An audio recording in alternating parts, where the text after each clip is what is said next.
et je vais dessiner sous forme d'un téléphone. D'accord? Ensuite, je vais barrer le contour et activer le fond. Le fond, c'est quoi?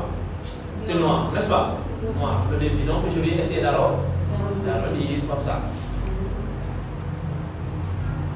Donc, pour être plus rapide, pour ne pas revenir encore au niveau de rectangle et dessiner, donc dans ce cas, je vais essayer de déplier très rapidement, n'est-ce pas? Donc, je viens directement, je mets Alt gauche, là, on n'a pas besoin d'utiliser le CTRL-J.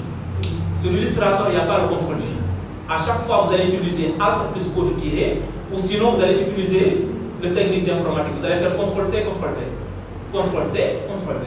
CTRL-C est égal à copier, et le V est égal à coller, n'est-ce pas? Donc, je mets Alt gauche tiré et je tire. Comme ça, je verrai deux fois. Maintenant, au niveau de cette forme-là, qu'est-ce que je vais faire? Je vais activer le fond. Blanc, je vais barrer le contour, comme d'habitude. Et cette fois-ci, vous n'allez pas poser le compte. Comment dire, je vais porter arrondi. Donc, je vais remonter carrément. Vous avez vu? Et donc, je vais essayer de diminuer. Je diminue les côtés. Et ensuite, je le place juste là. D'accord? Comme ça va un peu?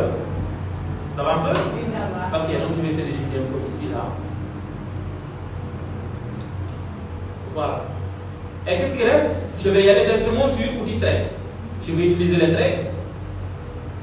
Et donc, arrivé ici, je vais bloquer le touche Shift pour que ça soit sur la même ligne, le côté vertical. Donc, je bloque le touche Shift et je dessine comme ça. Vous avez vu? Et je ralasse.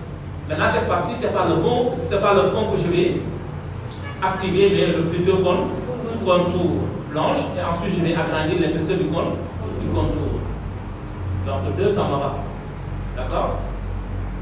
Et voilà.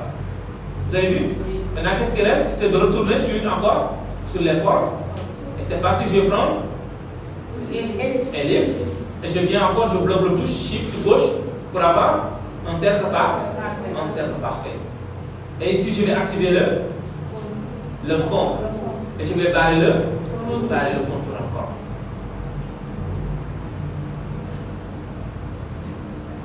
Et ensuite, je vais chercher sur la même ligne au niveau du trait qui est en haut, n'est-ce pas? Voilà, trouver le milieu. Très bien. Ensuite,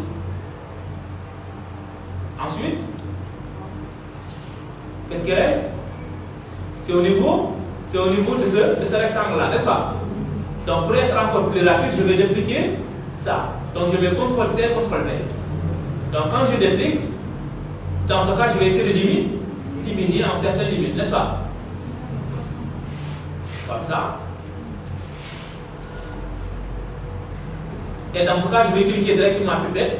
Comme j'ai le même couleur qui est là, donc je vais remplir pour ne pas revenir au niveau de fond changé. Et dans ce cas, je le déplace directement vers le fond blanc. Et donc, je diminue. Certaines